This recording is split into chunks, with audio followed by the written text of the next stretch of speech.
So I'm with Diane Thomas, and this is the latest in our series of interviews of our members. And it's really to find out what makes people tick and why they do what they do.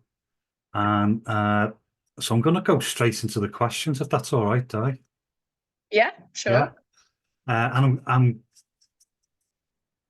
you mightn't be surprised to know that we have sort of sent these questions in advance, but I'm going to change the first one for you Okay, go because because really it's about the spark that prompted you to set your business up. But you've got a really interesting background, which isn't anything to do with what you're doing now. And I think that's a on. fascinating story. So I think you should incorporate that into your answer. I mean, it's about what sparked you to set this up, but I think a bit of background to where you came from would be useful as well. Yeah, so I originally worked for McDonald's for 22 years. I worked all the way from a crew member up to the restaurant manager. I then went into head office into the training department, where I delivered all the management training courses for shift managers and salary managers and above. You would then go out and support restaurants within the McDonald's or the franchise community with, say, if they had issues with the drive-through being slow or some parts of their operations, you would deliver different sessions. I then went on to the second secondment where you then seen the kiosks come into the restaurants where you pay at one part and then you collect your food another. It was called Experience of the Future. So I helped develop the programs for that and deliver that all across the UK. Yeah.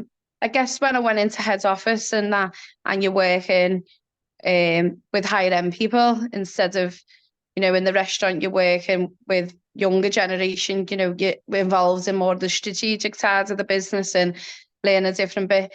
Then when I come back into the restaurants, I just decided that I wanted more and I wanted to do something else. So hadn't had an interview since I was the age of 17. Actually paid to get my CV done, believe it or not. Now I write people's CVs because I didn't have a clue. I'd been in a bubble of burgers, chips and pop my whole life. So I Yeah. started applying for jobs and luckily a recruitment company in Manchester gave me an interview. I went with the director first and then I was offered to come back for the second interview in front of three of them. And I had to basically explain why I feel like my skills was being transferable into recruitment. And all I'd say is, McDonald's is all about people. They just happen to sell hamburgers, and that's actually one of their slogans. So recruitment's all about people. So I think a Yeah. lot of the skills that I learned and taught puts us in good stead of being able to listen and understand and work with all different levels of people in life.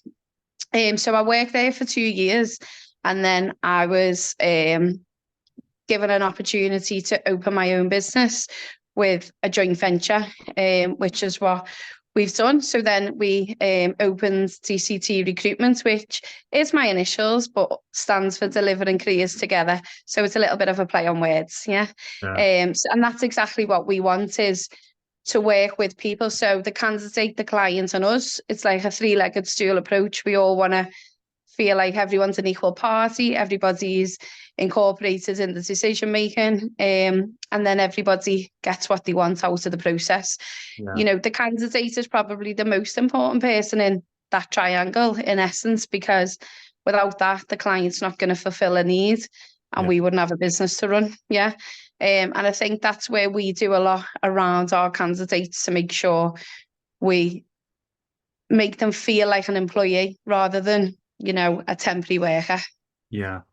Well, did you know one of my observations? The question is about the spark that prompted you to set up, and I'm guessing here, and you can correct me if I'm wrong, but you saw a way of doing it better, and that was based upon a lot of the skills and experience.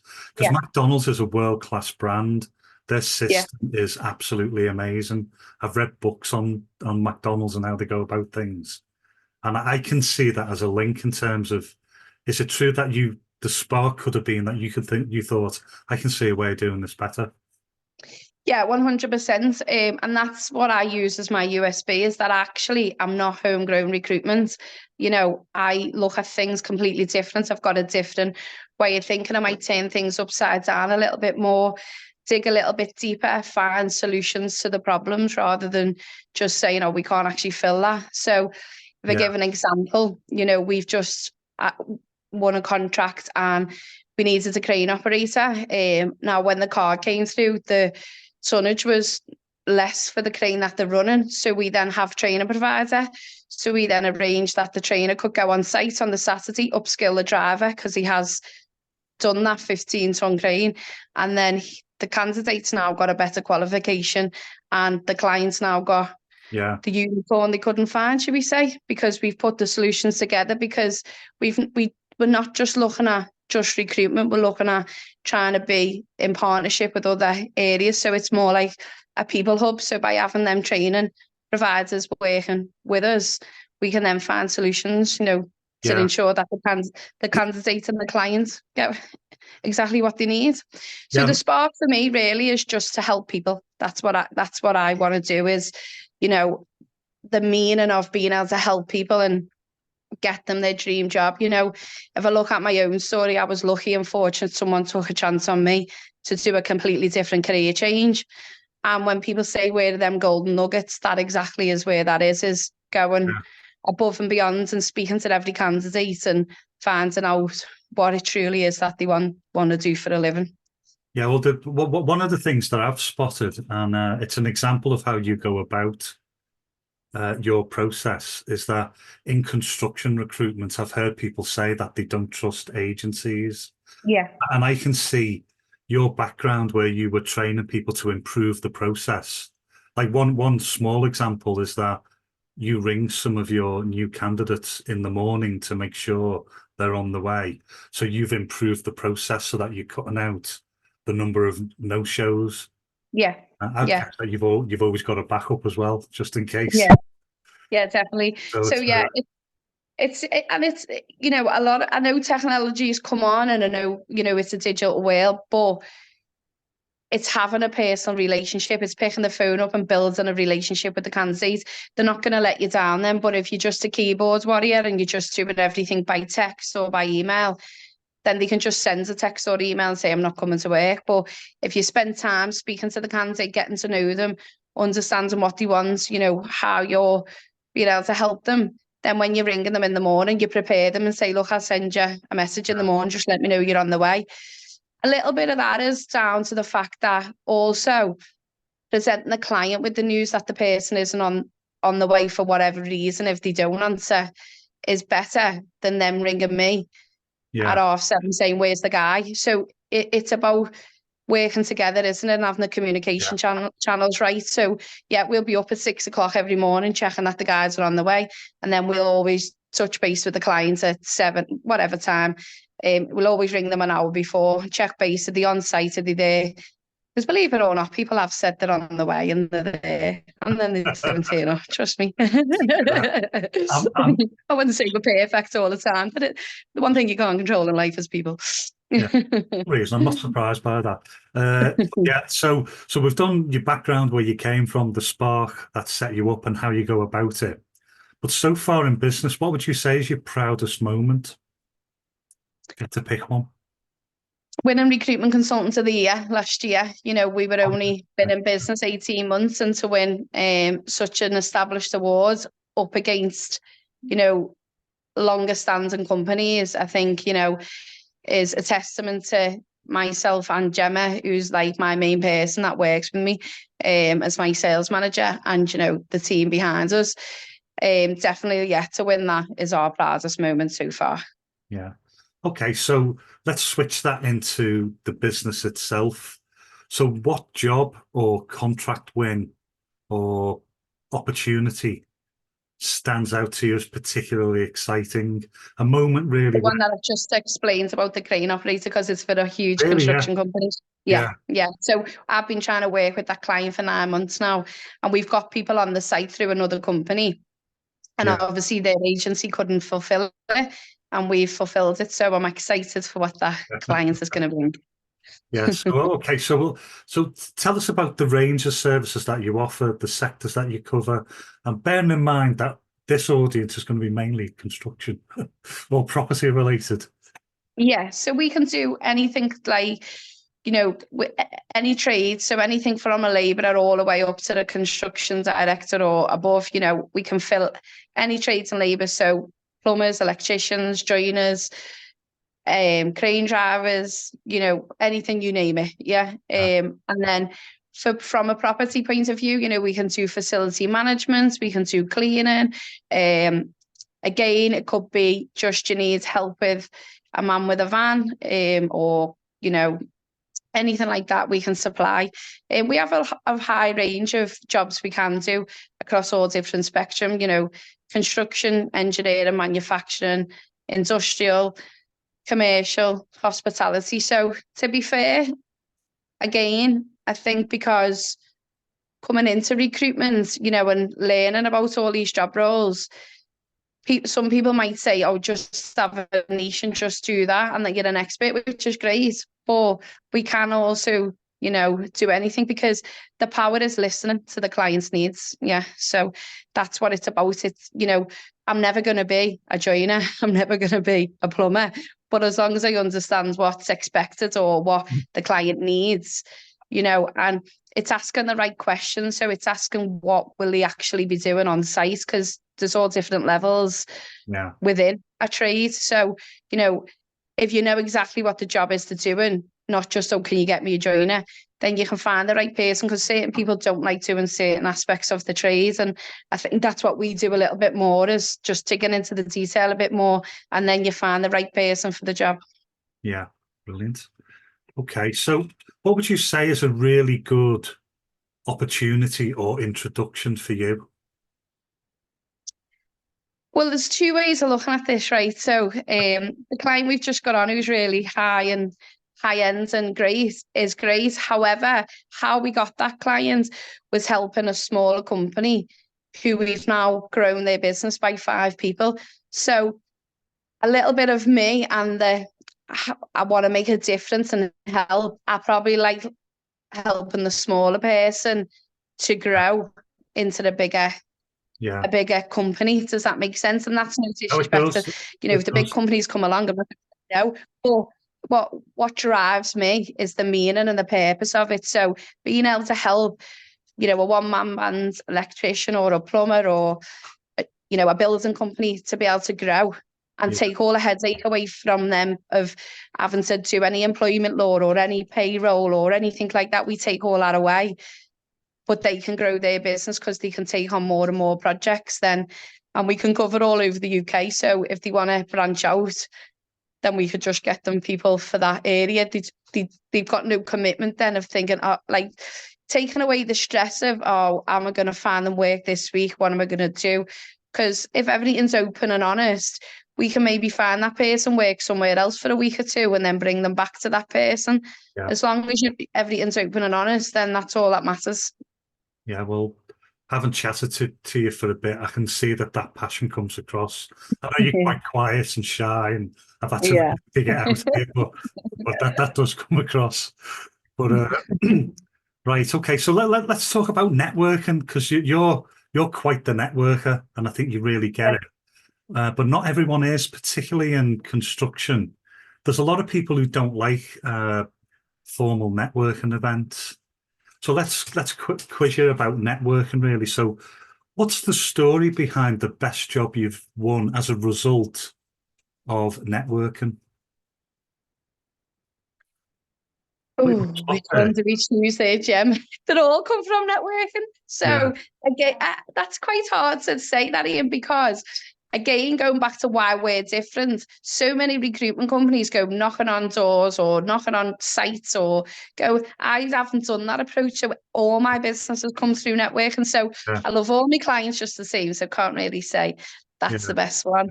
But so for me, networking is about building relationships. With an approach. Yeah, I know. I'm playing well, haven't I? Yeah. So for me, networking is just about building relationships. I wouldn't have got the clients I've just spoke about then, and hopefully a few we've got in the pipeline without networking, because you wouldn't get introduced to them top end clients that you want. So you've got to be liked and trusted, haven't you? And to me, it's about that visibility, credibility will bring you profitability. So, I turn up at least once a week to the Zooms. I turn up to every monthly event. You know, if I say I'm going to be there, I'll be there, unless it's something catastrophic why you can't. You know, we all have them issues. So it's just about that, is just getting visible, you know, and coming from being in McDonald's for 22 years to then into the business and being in Liverpool, nobody knew who I was, you know, so, and then I'm trying to sell my business. So it's been really imperative to network, to get to know people, and them to get to know you more, just as much, you know. Well, there's a little bit of discussion that comes out of the next question, but I think I know the answer to this one. Would you class yourself as a networking extrovert or an introvert? Extrovert, definitely. Yeah, it's because a lot of particularly what we're doing with Caplo, I don't think it discriminates against the extroverts, but No. I think the structure we have makes it more comfortable for people who don't like to walk into a crowded bar or stand up in front of a big room of people and talk. Yeah.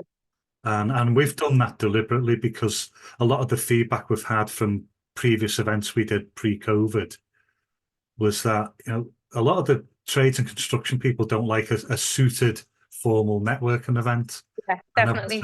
having to wade into it. So I think that's where Caplo's different, because, you know, you can see the introverted, like, tradespeople don't want all this red tape and all this, although you need to do that on site for health and safety, things like that. They don't want all that in the day-to-day life. They just want to be able to pick a phone up and know they can trust people. So I think, you know, the way you organise it, you know, switching people around, you're not forcing people to speak, but in essence, you know, you're making it more comfortable for people to go round, because as the more you do your 60 seconds or you speak about it, the more comfortable you get. And then as it's building, more people are feeling more comfortable. You know, I do actually feel like I try and help people who you can see, you know, are a bit out of water, you know, go over and introduce yourself, make them feel comfortable, you know, so they go away enjoying it. Like, you had a new member on Tuesday and I rang him the next day because he'd never been. I was like, oh, how did you find it? Did you enjoy it? You know, so I think other people, it's just about having that network, isn't it? And that community feeling. Yeah, because it's like a lot of people are surprised at this, but I'm a networking introvert. So if I go to an open, crowded bar format, I'll stand in the corner and speak to one person all night. I don't feel as comfortable mixing in. And what I want, and it was quite selfish, but I don't think it impacts the extroverts, is I want a format where you get to meet a lot of people and not be caught in the corner. And that's why we've done it with the tables of 4 to 6. You each speak on the table, then you swap it around. So you get to have a decent chat with about 10 people at least before you go. But anyway, I'm going to move on now, because what do you like and or dislike about networking and networking events? I'm going to challenge you to find something you dislike as well, if you can. I know what I dislike. I'll tell you what I dislike. What I love, I like, is meeting new people, getting new connections. You just don't know where the conversation's going to go and what's going to happen, how you might help someone, you be there, answer to their prayers, or they be yours. So I love that, like, being able to speak to people, help everyone, and thingy. What I dislike at times with some networking groups is the people at the top don't help put the pieces to the jigsaw. So they don't go, oh, you know what? I know you're really good fit for that person. Let me introduce you to them. I know we're all here to do that ourselves, and I totally get that. But if that was my one and only business, that's what I would do all week. I'd be like, having meetings with people myself, and then I'd be like, right, and then I'd make them introductions and referrals, because I just feel like that sometimes is what's missing. You know, great the events, but what happens after that? You know, being able to introduce people, putting the dots together to people and saying, right, you know what, you'd be really good to that. You're good at that. Like, when we come to the meetings, you'll introduce us to people, and you will, and Richard has and stuff, and you go, oh, you need to speak to this person. You know, they'll be good for you and stuff. But I don't think everybody does that, you know. Well, I think it's important. I mean, it's not everyone's found them, particularly the experienced networkers, but I've probably recorded about a dozen videos on different elements of networking. and I've even done, networking for introverts, how you go about it, how you get out of how you get into a comfort zone with it. But I agree with you. I think, I mean, to an extent, I can't always show partiality, particularly when there's more than one member doing a Yeah, certain yeah, thing. I've got to sit on the fence to an extent, but I definitely point people in the ways in which they can find the people that they need. yeah. Uh, but anyway, let's just whiz through this. So I'm going to ask you a question about what we're doing with a blend. It's a leading question, to be honest. But is the future online networking, in-person networking, or a blend of the two? I think the blend of the two works well because, Yeah, you know, there's no better than face to faces. So let's be honest, you can't completely feel agree. somebody's energy as much as this is with Zoom, and you can live, you can't feel that energy, you can't feel that unwritten communication that you can when you're face to face to someone. Going back to my training days, your body language is 55% of your message, and you can't feel that fully over the screen. Yeah. And Yeah, then your tone is 38%. So actually the words you say is only 7% of what you're telling someone. So, you I know, agree.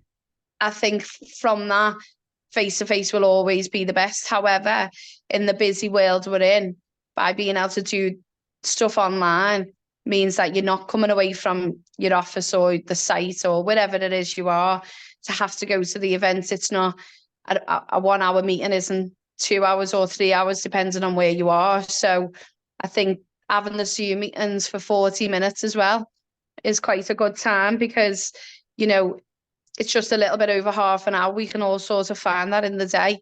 It's not as intense as an hour and a half or 2 hours. And I think Yeah, what I particularly like about Caplo is that way you get put into the rooms with each other. And then if you've got synergy with that person, then you can pick that up afterwards.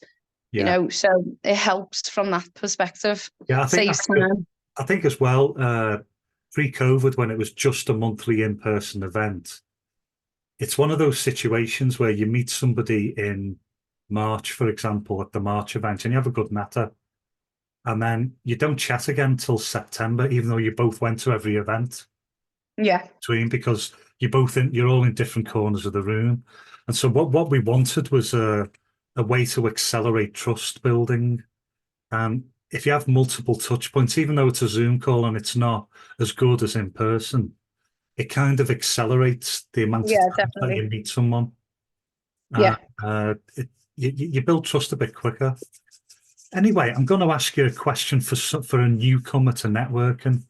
If you were to meet somebody who'd never done networking before and they were about to do it for the first time, what advice would you give them? Be brave, be proud of what you do and what you're there for. And most importantly, go to the networking event thinking how you can help other people, not what can you get from it. I think Very good if point. you give that, what can I do for you? Then what you need will follow in long term because no one's going to build trust with you if you just take in. You've got to be more of a Yeah, giver. You've got to be like, right, how can I help you? What can I do for your business? I think if you have that type of language and you speak to people, they'll gravitate to you better. yeah, that's perfect advice. Yeah, because it's listening as well, isn't it? Yeah. Just part of that equation. It's listening to what someone else has to say builds connection quickly. It's keeping your promises as well. A lot of people say, oh, yeah, I know that person, I'll do this, and nothing comes. So it's keeping your promise that you will introduce the person that you've said you will introduce them to as well. Yeah. Now, and finally, I know you thought this was a joke, but it's a Go real question. But we've asked everyone so far, and you can't get away with it. on. Question is this: it's very deep and profound. It's are you for or against garden gnomes, and why? I am for garden gnomes because I Oh, yeah, think they create character in a garden. yeah. And I love like that variety of life and characters in life is what makes the world a beautiful place. Oh, perfect answer. That'll have to go to my stats. I've actually got a little Excel chart and a little sheet next to it with all the data in. And if I can dig it out, I'll take that with your vote, and we'll Yeah. see where we're up to. So Well, what are you for or against? I think I'm for them, Yeah. mainly because we spent years buying them for my mother, even though she hated them. So I'm for God gnomes for that reason. But Yeah. that's another story. But Okay. thanks for that today, Diane. That You're gives welcome. really good insight into where you've come from, and I personally think it's fascinating how you've found those transferable skills and really applied it. And I think you've added something new to recruitment, which your rivals can't touch in many ways. Oh, thank you. Yeah, Good. That means the dream's working, that, Ian. yeah. All right. Well, I'll end it there because we don't have any fantastic ending music or beginning music. It's just going to go on as is. So thanks again for your time, Diane. Cheers. Thank you. Thank you.